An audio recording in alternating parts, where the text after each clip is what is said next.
농약이 도대체 얼마나 무서운 걸까요? 중금속을 닦는 용도의 세제였어요. 이 속에 있는 거 어떻게 씻을 거예요? 아직까지도 친환경 농산물에 대한 오해와 불신이 굉장히 많습니다. 그래서 이 친환경 농산물에 대해서 제대로 알아보고자 하는데요. 위원장님, 네, 정의를 한번 알려주시죠. 친환경 농산물은 간단하게 표현하면 인간과 자연이 함께 건강해질 수 있는 그런 농업을 친환경 농업이라고 저는 표현하고 싶어요. 여기에서 가장 중요한 것은 사실은 건강한 환경이에요. 네. 근데 우리는 지금까지 친환경 농산물 그러면 뭐라 그랬냐면 농약이나 화학 비료를 사용하지 않는 것. 근데 사용하지 않는 것이 아니라 당연히 친환경이 사용하지 않죠. 그런데 더 깊숙이 보면 검출되지 않는 것 우리는 친환경으로 오해를 했어요. 네, 그럼 이제 본격적으로 친환경 농산물에 대한 소비자들의 궁금증을 한번 풀어볼까요? 아주 가끔이지만 친환경 농산물 일부에서 이 잔류 농약 성분이 검출돼서 논란이 일어나기도 했었잖아요. 네. 사실은 이제 화학 농약을 사용한 지가 거의 100년 정도 됐어요. 아니 지금까지 뿌린 농약이 이 지구라는 이 울타리 안에서 어디로 가겠어요? 우주로 나갈 수는 없잖아요. 그 DDT는 가장 강력한 살충제였는데 기적의 살충제라 그래가지고 노벨상을 받았는데 불과 몇십 년 뒤에 어떻게 됐어요? 환경과 인간을 너무 생태계를 파괴한다 그래가지고 70년대 중반 정도에 세계적으로 사용 금지가 됐는데 네네. 그러니까 과거에 할아버지 때 뿌렸던 것을 지금 검출이 될 수도 있는데 우리나라는 그걸 전부 우리한테 책임지라 그래요. 농민들한테. 유럽이나 미국은 안 그러잖아요. 거의 대다수의 사람들은 성실하게 친환경 농업을 하는데 이런 부분 때문에 오해상 경우가 제일 많아요. 네. 지금 말씀을 하시면서 굉장히 억울함을 제가 엿봤습니다. 우리나라가 다른 나라에 비해서 이 검출량이 어느 정도가 되길래 이렇게 늘 논란이 있는 걸까요? 사실은 유럽은 우리나라보다 2배가 넘어요. 그렇게 검출되는 게. 아, 정말요? 그리고 미국은 우리나라보다 거의 4배 수준이에요. 4배요? 그런데 유럽이나 미국에서는 그걸 가지고 농민들을 탓하지 않습니다. 지금 당장 농산물 속에 잔류 농약이 0.0000이어야 되는 게 아니고 0을 향해서 가는 끊임없는 노력이 친환경 농업이에요. 네, 지금까지 잔류 농약 얘기를 하시면서 ppm 이렇게 얘기를 하셨는데 이 ppm의 기준이 어떤 걸까요? 예를 들어서 0.000001ppm이 들었다고 그래도 아마 소비자들은 막 불안해할 거예요. 0.01ppm이라고 그러면 뭐냐면 국제 표준의 수영장에 물을 가득 채우고 거기에 잉크를 한 스푼 반 정도를 넣은 것이 0.01ppm입니다. 우리나라는 가장 농약 잔류가 낮기 때문에 우리나라 것이 가장 안전하다라고 저는 생각을 해요. 실제 수치로도 그렇게 나타나고. 이렇게 다른 나라에 비하면 안전성이 최고 수준인데 우리나라의 인증 기준이 너무 까다로워서 사실 농민분들이 힘들지 않을까 이런 생각이 듭니다. 그럼 또 다음 궁금증 한번 풀어볼까요? 농약이 몸에 좋지 않다는 것은 많은 분들이 알고 계시는 것 같은데 도대체 얼마나 무서운 걸까요? 그 농약 중에 제초 중에 글리포세이트라는 게 있어요. 라운드업이라는 건데 거기에 주성분이 이제 글리포세이트인데요. 이 글리포세이트는 원래 농약이 아니라 1950년에 스위스에서 수도관 파이프를 청소하기 위해서 개발된 그런 중금속을 닦는 용도의 세제였어요.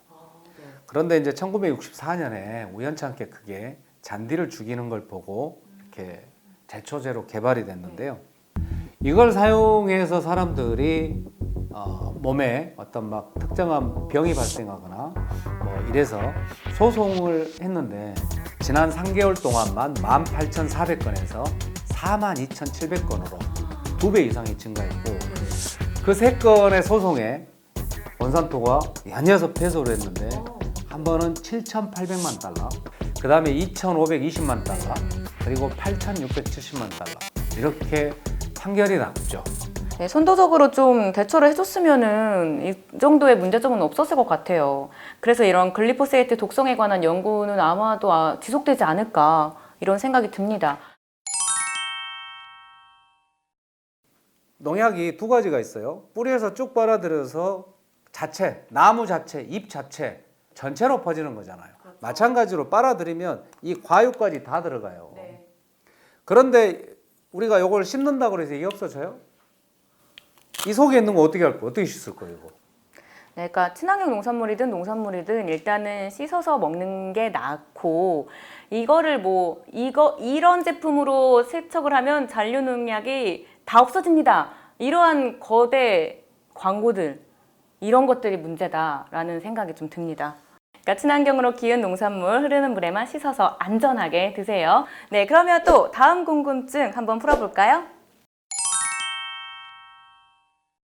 친환경 농산물일수록 쉽게 상하는 것은 아니냐 이러한 질문도 있습니다. 이거에 대해서 어떻게 생각하세요? 친환경과 일반이 어떤 것이 더 신선도가 오래 가느냐는 사실 여러 가지 조건이에요. 뭐 토양이 어떤 토양에서 재배가 됐는지, 수확할 때 기온이 어땠는지, 뭐 여러 가지 여건에 이렇게 보관을 또 유통 과정 속에서 보관을 어떻게 했는지 이런 거에 따라서 완전히 달라지기 때문에 단지 친환경과 그렇지 않은 걸 놔놓고 어떤 게 더 오래 가나 이 비교는 맞지가 않고요. 그런데 아주 전체가 다 동일한 조건이라고 생각을 했을 때는 친환경 농산물이 더 오래 가요. 근데 우리 간단하게 생각을 하자고요. 빨리 키운 것과 그 다음에 지가 뿌리를 이렇게 깊게 뻗으면서 토양 속에 있는 양분들을 골고루 빨아먹으면서 있는 힘껏 빨아먹는 거죠. 당연히 그렇게 큰 것이 더 오래 갈 거 아니에요. 그러니까 생명력이죠, 생명력. 저는 신선도는 생명력이고 그런 면에서는 친환경이 훨씬 더 오래 갈 것 같아요.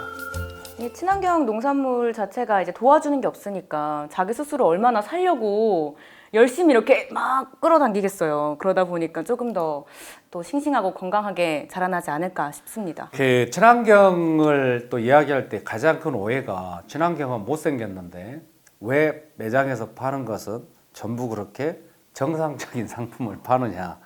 소비자들이 그런 것만 사서 먹으니까 그런 것만 갖다 파는 거예요. 사실은 먹어도 되는 거, 못생긴 거 다 버리잖아요, 밭에서. 그러니까 유기농이 비싸지는 거예요. 네, 겉모양만으로는 유기농이라고 판단하기가 조금 힘들겠네요. 겉모양만 가지고 친환경을 판단할 수는 없습니다. 그래서 인증마크를, 친환경 인증마크를 반드시 확인하는 게 좋습니다. 생산자들을 조금 더 믿고 이 친환경 인증 마크를 확인하면서 구매하는 습관을 기르시는 게 좋을 것 같습니다.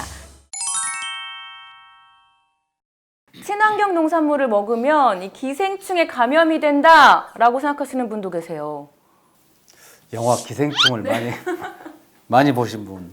2011년에 유럽에서 그 O157 있죠. 그 장출혈성 대장균 O157.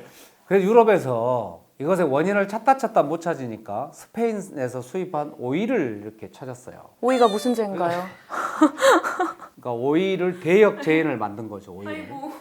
그래가지고 언론에서 쫙 뿌려가지고 마치 오이가 죄를 엄청 진 것처럼. 그런데 나중에 오이는 전혀 죄가 없는 걸로 밝혀졌어요. 과거에 옛날에 우리가 그게 이제 어떻게 보면 가장 철저한 물질 순환일 수도 있는데 우리가 사람들이 기생충이 많던 때에 화장실 가서 그 인분을 이렇게 다시 이렇게 재순환하고 이렇게 했을 때는 실제로 농산물에서 기생충이나 이런 것이 발생할 수도 있었어요.